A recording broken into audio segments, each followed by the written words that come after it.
Long ago, in a time when animals spoke with wisdom and the sky danced with the earth, there lived a peculiar turtle. Now this wasn't just any turtle.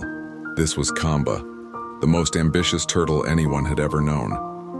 One scorching day, as Kamba watched the rain clouds gather above, a strange thought crossed his mind. Why should the sky control when it rains? Surely I could do a better job. And with that thought, he did something no creature had ever dared. He opened his mouth wide and began to swallow the rain. Gulp by gulp, slurp by slurp, Kamba drew in every droplet until his shell began to bulge. The other animals watched in disbelief as their friend grew larger and larger.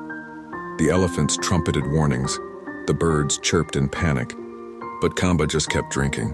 "Look at me," he boasted, his voice gurgling with pride. "I control the rain now. No more unexpected storms, no more flooded burrows."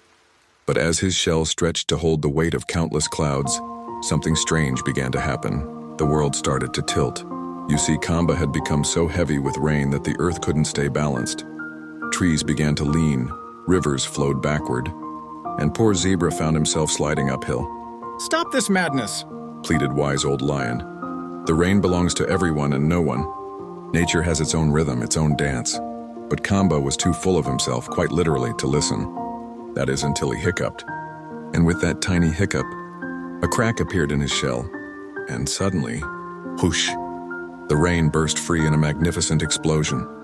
It rained upward and sideways, it rained in circles and zigzags. For 3 days and 3 nights, the world was a water carnival, with animals swimming through air and fish flying through rain. When everything finally settled, Kamba sat there, dazed and very, very humble. His shell had shrunk back to normal, but his wisdom had grown immensely. "I learned something today," he said softly. "Some things aren't meant to be controlled. Sometimes the beauty is in letting things be." And from that day forward, whenever it rained, you could find Kamba sitting quietly under a leaf, simply enjoying nature's show. Because sometimes the greatest power lies not in controlling the rain, but in dancing with it.